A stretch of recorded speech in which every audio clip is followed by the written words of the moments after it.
Good afternoon, everyone, and welcome to the Cryosphere Pavilion.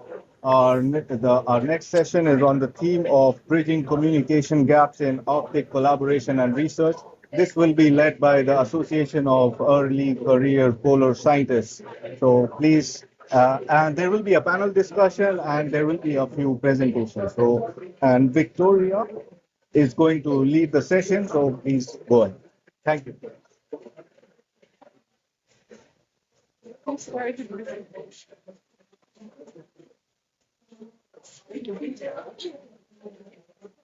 The video is there. Yeah. So good afternoon, everyone. Welcome to today's panel on bridging communication gaps in polar contexts.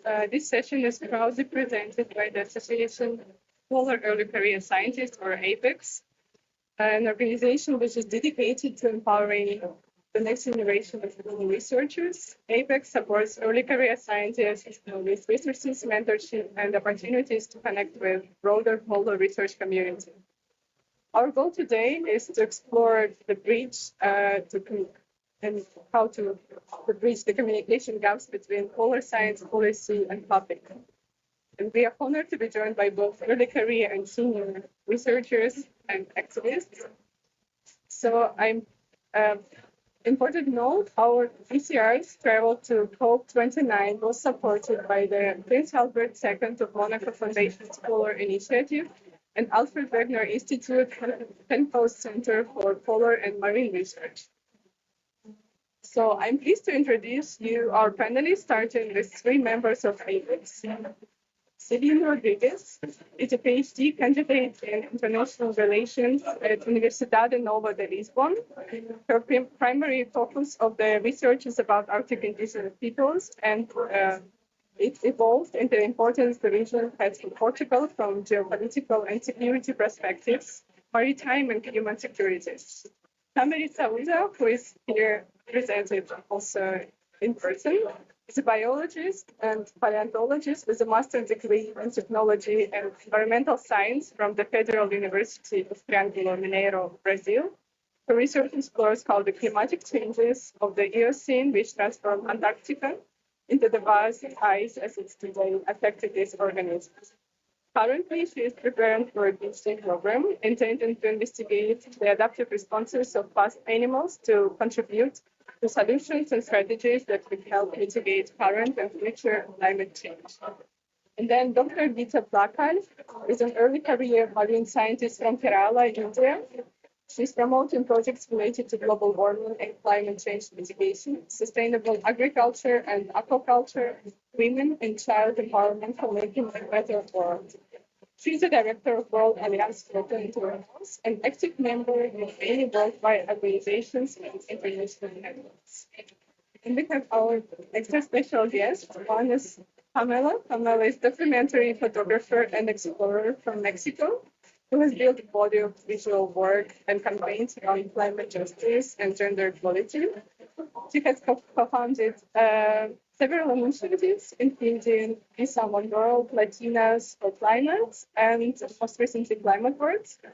She's also an Arctic Angel with Global Choices, a network of 70 young climate activists raising awareness for sea ice melt and caring for a 10-year moratorium on exploitative activity in the Central Arctic Ocean. You will tell us about that later. We also have our senior panelist with a lot of experience, Vladimir Vasilyev, who is the executive director of the Northern Forum, who leads efforts in Arctic collaboration. The Northern Forum is an international non-governmental organization that unites governors of northern regions. It serves as a platform for non-political dialogue between the governors of northern regions from different countries, leaders of municipalities, and organizations. Welcome, everyone. So maybe we can also have other participants with us online this week. As we begin, I would like to start with some fundamental questions, which will be understanding the barriers in communicating polar science as essential, and like how to find effective solutions to that. And I want to start with a question from Celine. Yes. Hello. Hi, Celine. Good morning. So we will Good be able afternoon. to see you soon at the screen. Meanwhile, I will start with a question. So your research links Arctic indigenous knowledge with geopolitical and security concerns from a Portuguese perspective. What unique challenges you've met in communicating of the intersection of insights and national security interest, particularly to audience which is further away from the Arctic? Would you like to Yes. Hello. Good morning and good afternoon, everyone. So thank you very much for the invitation, and it is really interesting to have this conversation. So from my perspective, I have to say that when I decided to focus my research on indigenous communities, it was because I had the opportunity to know a little bit more about the work of Mary Simon, who is Governor General since 2021 in Canada, and she has been one of the persons who led at the time the negotiations for the Arctic Council back in 1996. And so it was thanks to her and to her work that I was able to dip a little bit further in the knowledge of indigenous communities, Arctic indigenous communities. And what I understood throughout my work is that it is not something that is considered exotic in Portugal or any other country that is considered to be far away, but it is also considered a bit different and far away, even for Arctic countries. So the South do not know the North, what is a bit strange or was strange at the time. But when we look at the news and we see that Norway just apologized last week to the Sami community, it confirms that there is still a lot of work to be done. And in what concerns Portugal, it is also interesting now that I am deepening my research more in Portugal and the Arctic.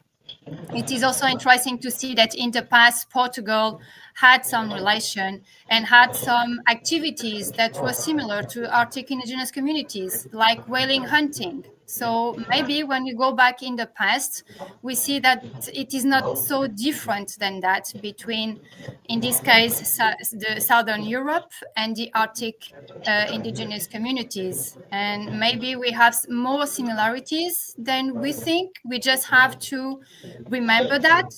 We just have to look at history and what kind of relation were built in the 15th, 16th century. And in what concerns fisheries, Portugal and Greenland and Norway, there is also a huge relation regarding that.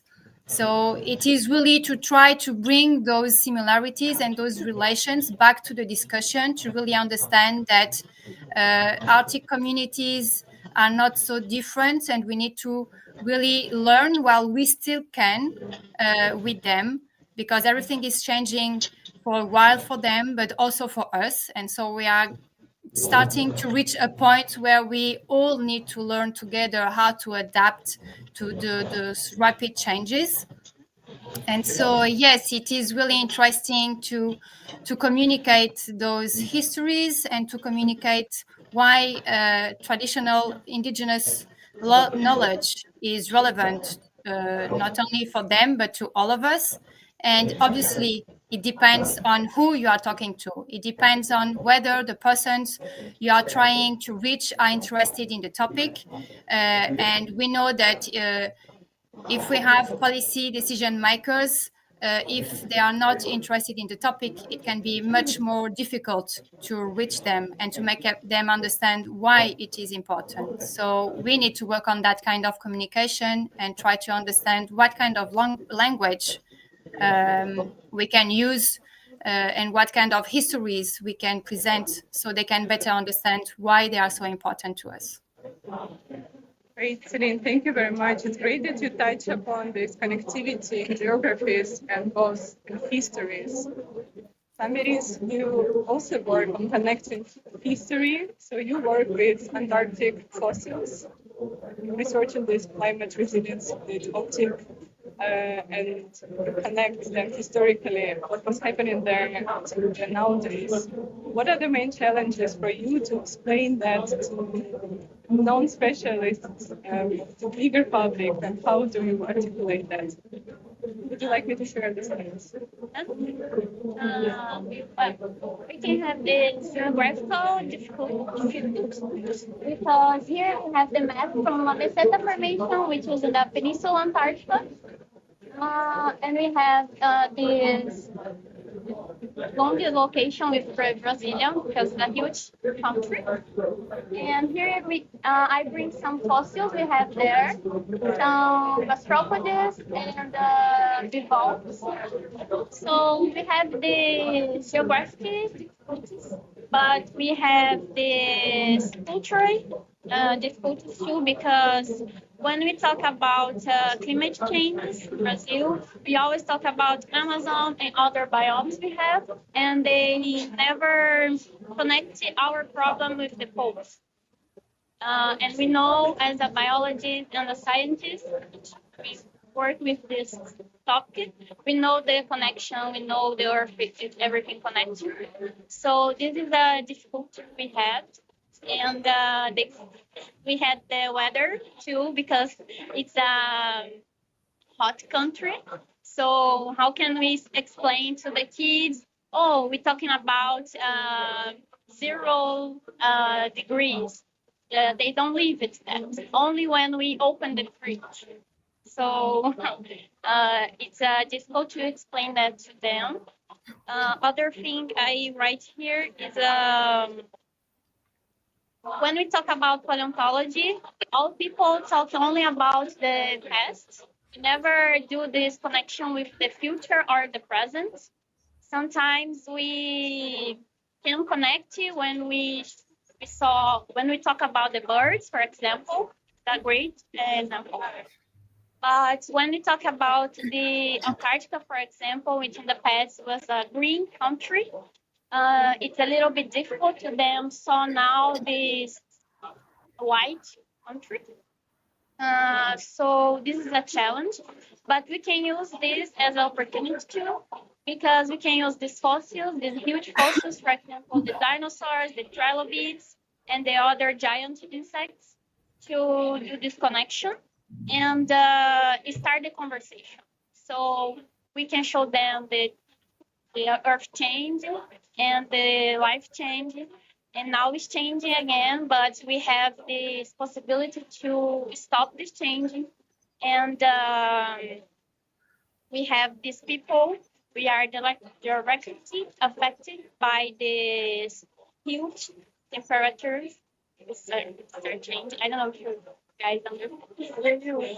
But we know in the huge scale, sometimes we in Brazil maybe are not directly affected with the smelting thing, but we know all are affected at some point. So we try to do this, and I want to explain more after. Okay, just a few more maybe slides. Yeah. So that was the Antarctic. That's a bivalve I bring to some edge. This is a mold from bivalves we have there. And there we have the preserved cells. So this white part, these are the fossils preserved, which we can do some analysis and understand how the water of the ocean, the carbonate parts can be helping to bring them and build the shells. And here I bring this to do this connection with the Patagonia part because we know this part was connected. And everything is white here in the shell. So during the ocean, everything here was ocean, a part of the ocean.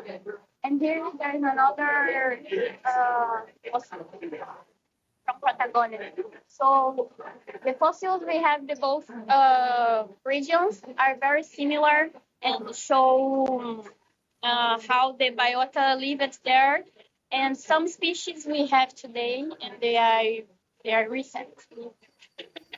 time specified. Thank you very much. It was very, very informative. Yeah, but I would like to go now to Pamela and ask you, as a visual storyteller, from your campaigns and expeditions, which challenge do you meet when you would like to share this experience from these expeditions with the bigger public, but you would like to be probably also accurate scientifically in, yeah. Yeah, I think as a communicator, Can also share a few pictures from your expeditions. this was from my most recent expedition with the Explorers Club and Adventure Canada. We went to Greenland and Arctic Canada, and I can talk more about the importance of including Indigenous knowledge later. But for now, the importance of communicating the science in an accessible way. I think oftentimes, like seeing it from my communicator and talking to my friends who are scientists, their programs don't prioritize communications. They they don't fund a role for someone to do the communications for them. So a lot of the time, they are the ones that have to do their research, their paper, and on top of that, move it to social media, make it accessible, and because of that, it's not prioritized, and it's just like they don't have enough time to do everything. So, as a communicator, I would say for those research centers to include girls in communication. And another point would be to make the language obviously accessible, bring it back home. I think, again, from someone who's not from the Arctic, we a lot of times we can't relate to what it is like to be in a cold environment or to for our livelihoods to be shaped around the ice and the cold. So how is it affecting us in other regions? How is it affecting, I don't know, in Latin America? Is it sea level rise? Is it ocean acidification? What do the effects of the Arctic look like? So you are doing this mediation job, connecting all that and communicating to the bigger audience. Here are a few more of the slides. Yeah, that was in Greenland. Thank you very much. Very beautiful pictures. Thank you. Maybe we will continue to the next point, to speaking about the local experience and knowledge and how this should be and could be incorporated into knowledge. And Celine, you can hear me. Yes. Yeah, I'd like to ask you the next question on your experience working with indigenous communities. So, how do you think you can best incorporate indigenous perspectives alongside scientific knowledge to ensure that there is this comprehensive understanding of Arctic issues? Well, first, it is obviously important to have them on board. And one of the things that I always expressed in my research is that I'm not talking on their behalf, but instead I am trying to be another voice. I am joining them so that the communities, not only in the Arctic countries, but all around the world, can get to know them. So I'm not trying to say anything that they are not able to say, and I'm not trying to have their place where they should be. That's not it. It is really to try to empower them. That's the goal when we are talking about indigenous communities. And I think it is really important that we are aware of it. And another thing is that if we are not able to have them on discussions or in preparing some kind of documents, then we need to be able to work them in order to have their insights, to have the feedback of what is being elaborated, of what is being presented.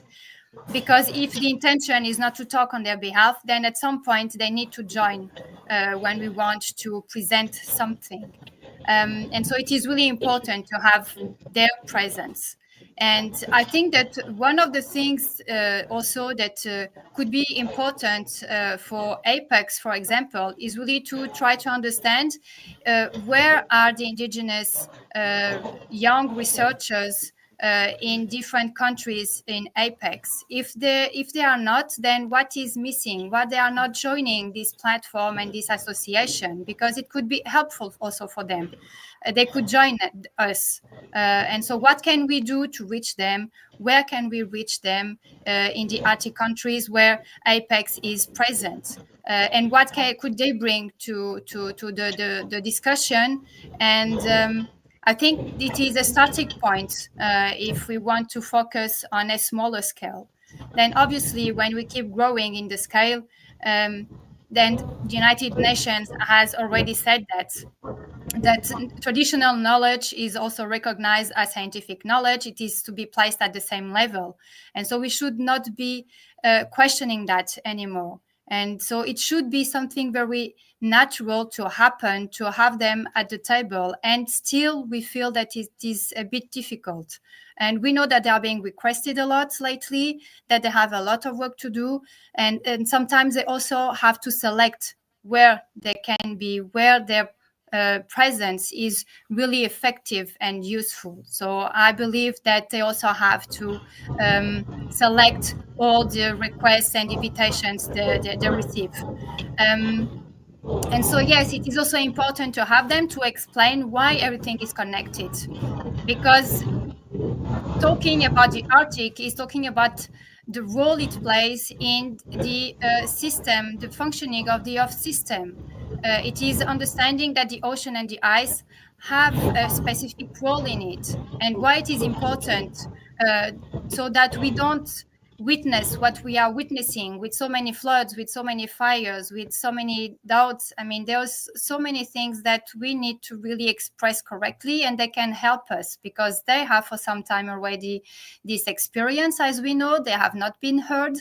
The Arctic countries are also working on that, and Canada, because of my research, can be considered a leader in that relationship between state government and the indigenous communities, Arctic indigenous communities. And so, yes, there is still a lot of work to do. And maybe as early career researchers, there is something that we can try to change by bringing them into the discussion, by having them part of the association, and also trying to have more forums and participations where natural and social researchers can be together, really to try to find a common language and try to find a unity within the scientific community. And it can start with the early career researchers. Thank you. Thank you, Celine, for bringing this really important questions and ideas and thoughts on this inclusivity in science as well. And of course, I think it's a great question for now. Where are these indigenous people? Why they're not so often in these organizations, in associations? Maybe I just saw uniquely a lot. Vladimir, maybe you would like to tell a bit more about Northern Forum and how you also work with local communities, and not only local communities, but indigenous peoples in your work. Okay, yes. Hi, everybody. It's interesting that APECS has some challenges with indigenous youth engagement in activities in the youth science in all region. Yes, the Northern Forum is an international organization, and we are just used to combine all Arctic regions, all over the Arctic, from United States, Canada, Northern Europe, and Russia. But unfortunately, last 3 years we are coordinating just Russian part because of this Ukrainian war, etc. Just geopolitical issues. But we work a lot with, of course, with indigenous communities on different levels. We try to help them in yes, this is just what we are, just a little bit. Oh yeah, I can do something. You see that Northern Forum is the observer of the Arctic Council, and we are observers of course UN framework on climate change. and accredited in UNEP, and we have agreements and cooperation with many organizations, not only in Russia but abroad. Just Roscongress in Russia helped us a lot to organize this in huge platforms like as St. Petersburg Academic Forum, Eastern Academic Forum. Just previous speakers mentioned about some kind of forums, additional events where we can work together. So just the structure of our forum is improving every year. It was very simple for the governors, the committee of regional coordinators, secretary, and working groups, that's all. So that now we just try to involve business companies, and then created the Northern Youth Forum with Arctic Youth, and established goodwill ambassadors institutions. And this year, 2 months ago, we created also school association, just in secondary schools from many Russian regions and Mongolia. And 2 years ago, also created this Russian Asian Consortium on Arctic Research. Because of University of the Arctic, International Arctic Science Committee stopped any cooperation with Russian Federation. So just we now moving to via Asia we are just starting to be global regional organization. Why we are here, why we try to strengthen Arctic voice, regional voice here, and to listen other parts of the world. Because the Arctic and the climate in the Arctic is changing much faster than in the rest of the world. So, 2-3 times faster as AMAP is reported.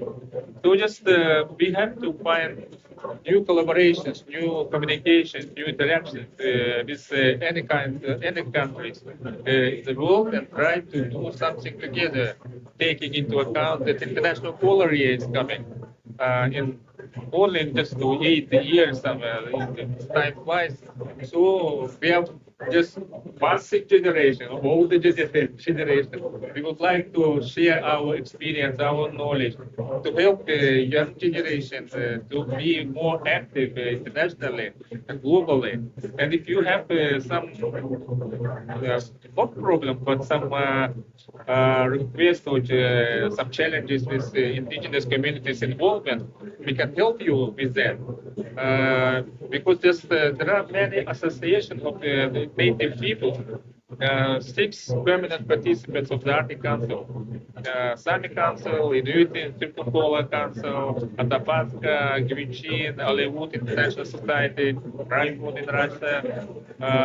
Of course, they have some difficulties in communication, especially Raipur and Western parties, but Northern Forum is very neutral organization, absolutely neutral. So we try to create many neutral platforms, not only in Russia, but also abroad, to organize discussions and to create some friendly atmosphere. That is any kind of conflict not stop maybe, but minimize, and we can find some solutions for very friendly cooperation. Just this is, as I mentioned, about this Russian consortium. We have more than 20 universities and research institutes from Russia, China, and India, and some Asian countries also have interest to join. In December, we will meet in St. Petersburg and hope that members of our consortium will grow up significantly. Just about 20 universities are in line now. So just I just quickly use Northern Youth Forum have a very good activities. They work mostly in Russian Federation yet, but they have a very good project on the Arctic startup that is now federal project, supported by federal ministry, and they provided very good funds to them. So just our youth started to to get some fundraising work. So this is also very positive things. And then some platforms also created this form of association and consortium of northern territories in TOMS every year in April. We organize there any kind of station. If we would like to have youth station, no problem, absolutely. And this year we just started, last year we started just country forums. Last year we worked in Mongolia, and this year in May we worked in Harvard, China, organizing the business and scientific forum. And would like to continue this practice here at the book platform. We agreed with Indian guys that in March, mid-March, we will go to India to organize some business and scientific forum. So the Asian countries can come to India, join us, and we will talk about youth engagement, etc. And the chair of Arctic senior official, Mr. Morgan Pilwin, was here, and he supported our ideas to organize country forum. And just we started to organize Arctic youth conferences, exactly scientific conferences. The first one was organized in Khanty-Mansi. Russia and many young scientists just came to Khanty-Mansi, and they now just started to expand their network within our Russian Asian consortium. So just one of the main platform is the Northern Sustainable Development Forum in Yakutsk, in my hometown. So every September we will meet. We are meeting here. So just it's the main, just a few examples. What platforms we are creating to assist widening partnership between any countries, any societies, organizations, etc. And if, of course, again, it's quite interesting to hear here that traditional knowledge, indigenous knowledge, is becoming very important and trustable. I remember that several years ago, when about 10 years ago, when the Arctic Council prepared biodiversity report, there were a very hot discussions. We just invited native communities in the Arctic, and they organized many observations. When the snow is falling, with the reindeer, how is the reindeer migration routes changing, with the first ducks came, and the fundamental scientists were very opposite. I began to trust this data. It's not just, they are not researchers, they are not scientists. Their data are correct. So just after long discussion, disputes, finally, very good portion of traditional knowledge, observation, traditional native communities observation were included into this huge report. It was our small victory with the Arctic Council. So just we can, and now just many scientists already say traditional knowledge is important. Yes, of course. Because the people who live on the land, they face all these changes every day in everyday life, and they can just only just write something about that. That's all. It could be very, very good. So just now, just in, for example, in India, secondary school started to how to say, to create some nature calendar, everyday calendar. So just we started to collect these data also. So we can be very useful for APECS, and APECS would be useful for us. I think that's all for now. Thank you very much for a lot of information and a lot of knowledge. I can imagine that you can tell even more about what I am the typical guy. And definitely traditional knowledge is something to rely on that on the other side, their lifestyle is also being transformed recently and drastically, probably. Maybe Pamela, you can also elaborate a bit on that. You were documenting also the community-driven perspective, what is happening right now in Arctic. You've been to Alaska and Canada, working with these communities. How you as a visual storyteller, how you communicate with the bigger public this change of lifestyle, what is happening within these communities? Yeah, so I didn't document what is happening to them. I just collaborated with them on the interconnectedness that Arctic has to the rest of the world. But even with that, I think it's, it's beyond the environment. It's a type of livelihood. You can talk about it more personal than I can, but it goes beyond just the melting of the ice. It's their cultures, their traditions, their way of living as a and I think it's also important to remember that that is something that is not only happening in the Arctic, but it's happening all over the world. The climate change is putting at risk like who we are as people, who the traditions that we grew up with, that our ancestors brought to us from generation to generation. So that is something that I looked into with this expedition, and yeah, I guess focus more on the cultural side of things to make it more personal to the audience. And then communicating with the viewer. Exactly. Yeah. Is there any feedback loop when you have some feedback that you can transfer back to the communities? Yeah. So the feedback loop, I think the biggest one would be that we use that knowledge, that traditional knowledge, those personal stories that they shared with us, and added the scientific work, and we're collaborating with them on schools and communities to share that with them. But I mean, it's also things that they already know, so nothing new. Previous slide. Yeah, I think it's the more impact is outside the Arctic to like communities in the US, schools in the US and Mexico, outside of the region where they don't necessarily see this connection. So the Arctic, like they already know all that. Very important aspect. Thank you very much. Gita, can you hear us?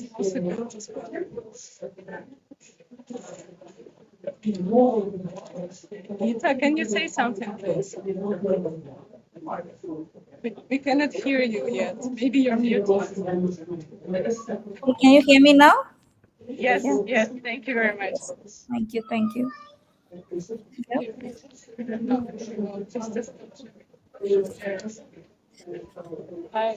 So Gita, maybe you can elaborate a bit more on your ocean literacy work, how you explain to the bigger public what is happening in the ocean, in the marine ecosystems, what you do for that. Which challenges you meet in elaborating this information? Here. Hello, Victoria. Hello. Pardon me. I didn't hear what you saying now. Yeah, I think it's a bit loud here. I will repeat. So you involved in the ocean literacy, and maybe what is your approach translating the scientific data to the general public? How you work with that? Mm-hmm.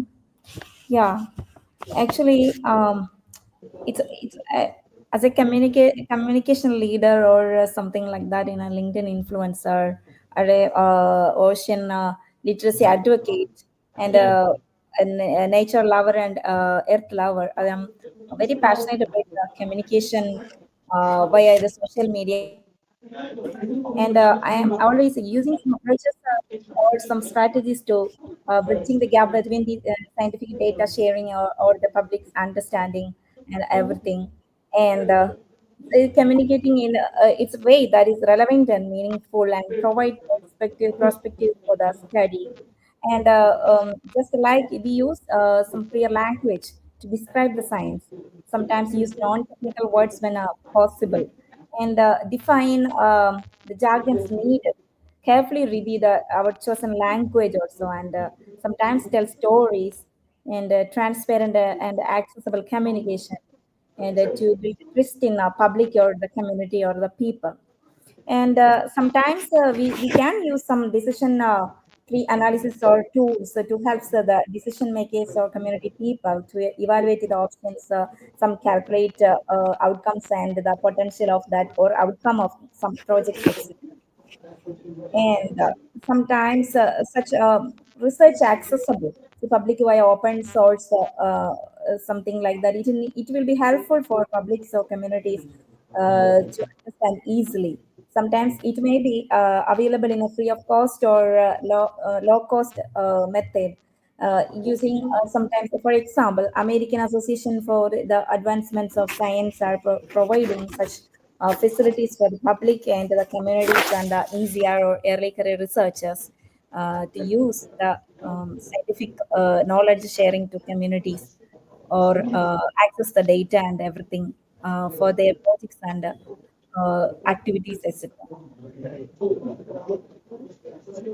Great, thank you very much. Maybe you can give us also information on your work as eco-influencer. You have a lot of followers on many social media channels. How do you communicate all the scientific knowledge there? Yeah, it's actually social media is like a good tool to communicate the scientific knowledge to the communities or the public, and it's actually a good way to communicate with everyone around us. I mean the non-scientific people and the public in a good way, and breaking down barriers. That is allowing scientists to share the findings directly with the diverse audience or the readers. That is the one important things in that such a communication and bridging the gap. That means between the scientific community and the general public by translating the complex concepts into the accessible languages, and we can allowing them to learn something in a unscientific way, in an easily way. That is a combating misinformation. And also the social media can help scientists some combat misinformation and promote evidence-based thinking by leveraging their expertise and credibility. And sometimes we need to make some brand for sharing such knowledge in some platforms or social media. We need sharing some genuine things, and always double checking before something sharing to the public or the communities to know. Please, we need to avoid the misinformation, and networking and collaboration with the different people and organizations being bring lot of opportunities to participate in different projects, such as paid and also the volunteer type projects. And based on, for example, my activities and projects, I am a LinkedIn influencer and eco-influencer, climate reality leader, international invited speaker, and ocean advocate for ocean literacy. Based on these activities, I got many invitation to involve many projects around the globe. I'm already part of different projects, more than 10. And I have memberships and ambassador for the organizations, more than 25 organizations, or near 30. Okay, and we can use our expertise and the scientific knowledge to improve the life of the community around us, the society. And one important project I recently joined is the climate change mitigation projects. That is ORSS, that is Oceanic Restoration Submersive System. And the other project is Oceanic Restoration Cooling System. These two projects are very important for a sustainable future for the ocean and the whole world. And these projects are helpful to increase fish population and restore coral reefs by cooling water around the system. That system can automatically cool the environment, the surrounding water. And all these projects are supporting the climate change mitigation. And similarly, every ECRs and other scientific youngsters can move forward to involve in such projects globally. It will be helpful for the climate change mitigation and also the community development and a sustainable future for all. Thank you so much, Victoria, for asking questions. Thank you very much for your elaboration. As we're moving to the end of the session, I would like to go to the topic of building a framework for future collaboration. And I would like each of you, give a brief answer for the question that what should be the tools for the young career researchers to work on expanding their collaboration with some other fields outside of their expert field. How they should communicate and collaborate with some other fields and medias and so on. Celine, would you like to start with this question? Well, yes, from my experience, and this is a starting point for this answer, because I am now focusing on the connection of the North Atlantic and the Arctic basins and how it will affect Portugal. It is, for me, obviously, this is my personal perspective, and not everyone thinks this way. But it is relevant for me to really have knowledge from oceanography, glaciology, biology, to really understand what is happening in those regions, why we are seeing those movements, and why the future scenarios are saying that we will have an Arctic ice free ocean. So, yes, for me, it is important to have this knowledge to really understand what the present look like and how it will look like in the future. But this is me, obviously. I would like that everybody thinks the same way. I would like that everybody has the same opportunity of learning from each other. I think that even for natural scientists, it is important to understand the work done by social scientists. And specifically in the Arctic or in the Antarctic, in the poles in general, I think that we should discuss more with each other. We should share more with each other what we are doing, our research, explain better what is happening. And I have to say that I love to listen to Professor Stefan Ramstorff that explains the AMOC situation, because it also helps understand what can happen to the world and to the Arctic Ocean. It might freeze again in the future if it collapses. And if it collapses, it means that the other elements and tipping points then will fall down like a domino effect. And so we need to be aware of that, so that policy and decision makers can also take better decisions. And so we need to be able to meet more often and to share more often what we are doing. I think that this is really important to try to then find the right words to communicate. And I know that IASC is already working on that, try to bring natural and social scientists together and to try to find a common language, an easy language, not only for policy and decision makers, but also for society. Because they are also very important. They are willing to change. They are willing to do the right things for the future.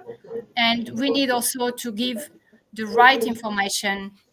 As Dr. Greta was saying, we need to sometimes double check the information we are sharing to be sure that we are giving the right information.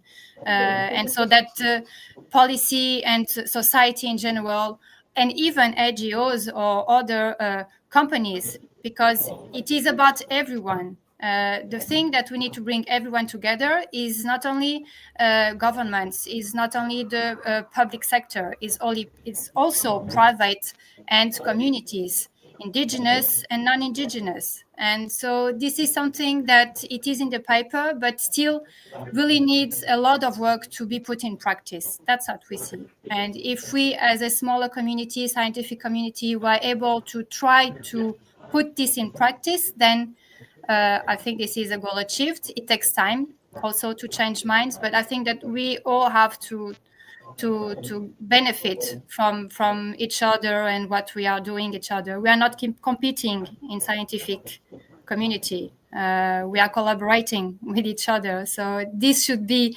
what we should be able to transmit.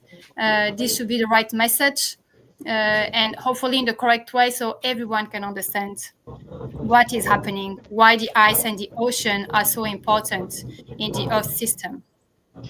Thank you, Celine, very much. It's a very great point. Families, what advice you can give ECRs on expanding their collaboration to improve their research? 2 minutes. No, I think explore the curiosity. I think curiosity is the base of everything. Because with curiosity we can be a better scientist and we can do a better scientific communication. I think that because we can do a better questions and we can connect it with the indigenous, with the kids, with the politicians, and we can help them to see how important it is we found together a way to have a consensus and to find a way to reduce the temperatures. I think that's curiosity of the camp to explore. Really great word, curiosity. Yes. Thank you. Vladimir, maybe you want to elaborate a bit more on what such organization as the Northern Forum can do to support these early career scientists in these cross-cultural and interdisciplinary collaborations. Yeah, just, I have mentioned already a few examples of platforms we are creating to help everybody to have more communication with each other. And thanks to pandemic, we just we used a lot just online resources. It was crazy years that we are sitting just online every day. So just a lot of communication between, but it's only just started to disappear. And we can talk to anybody who we would like just to talk to. Just WhatsApp, and can we have a meeting and just online meeting? We can organize any kind of online meetings anytime. Just if you would like to meet with regional governments or native communities, it can be done very easily. In Arctic Pavilion, for example, one reindeer herder just connected COP29 from his traditional houses to having the satellite internet. So just it's what options and the information technologies are just developing very fast. We have artificial intellect, etc. So everything can be helpful, can be useful, and the Nota Forum can create even additional platform for you as APECS. And for if you will send some project proposal or something like that. If we would like to have more connection with traditional native communities, we can organize it. We're having many cooperations with Native People's Association. Not only just huge Russian association, but exactly the Future Association, the Venture Association, Danish Association, etc., separately. And our working groups, different working groups also work on many directions, starting to reason just quality of life, quality, just transport, etc., reindeer herders, so just what you would like to do with either Arctic. The Northern Forum is ready to provide any assistance. We don't know exactly what we can propose for you because just our theme and topics change every day. We can work one day in healthcare, then the children, then school, science, education, transport, volunteer work, etc., industry. So a lot of topics just our brain just sometimes, but it's our job. Our job is just to help everybody to find each other and to do something good. It's great that you're connecting everyone. Yeah, Thank you very much for that. Pamela, would you like to elaborate how you see these visual narratives helping also young career researchers in achieving their goal in communicating science? And maybe you would like to explain a bit more the moratorium is explode. explorative activity in Arctic seabed. Yeah, and just to talk about connecting people a little bit more, I think something that is very important is the interdisciplinary collaboration. So not only science but also indigenous knowledge and communicators. I think that trio is a very strong that is a very strong yes set of skills that can really make a research strong enough to go beyond the paper but into people experience. Yeah, and on the moratorium, I don't know if any of you are familiar with the 10-year moratorium that is proposed. Yeah. But it's a 10-year moratorium basically and ask to not touch the central Arctic Ocean for 10 years while we kind of tackle climate action and as a pause on any extractive activity, anything that from mining to transport, any industrial activity. Put a pause on it for 10 years while we take climate action and also while we see how climate change is going to affect that region. Because if we just go and take advantage of the warming temperatures, melting the ice sheet, and do just whatever we do to make money, it can tackle or turn on feedback loops that are going to be irreversible. So it's an ask for countries to not touch that region since it's a region that we are all allowed to touch, but instead of touching it, let's protect it for at least 10 years. That's that. Sounds like an Arctic treaty, finally. Exactly. Thank you, Countries everyone. need to join Yes. Yes. and to sign Thank you, it. everyone. Yeah, I think you can also check for more information at the website of the Global Choices. Thank you very much. Yeah, thank you for that. Do we have any questions from the audience? Other quick question. So more to do with the language diversity here, and I know that the BRICS countries met in Murmansk earlier this year, and I work in education, and so the next level where language becomes very important. And some of the output from BRICS, even if I look at it, right, it's easier to work with the West. But if I look at Brazil, India, Russia, China, so linguistically diverse at a school education and university education perspective, how do you look at, communicating and transferring that knowledge, which is more often than not documented in English, coming down, at a lower age group in regional languages? How do you deal with it? Are you asking? I don't know. I can speak on that. Yeah. So one of the projects that I'm working now is Climate Words, which is a dictionary of words written by frontline experts. Right. And we get them to define it in their own words. And the way we're tackling this is by actually collaborating with the local organizations, local communities, for them to help us translate the work that we've done into their language, into not only the literal language, but also the terms and words that they use. And so again, it just goes back to really collaborating with local, going to the ground and finding those projects.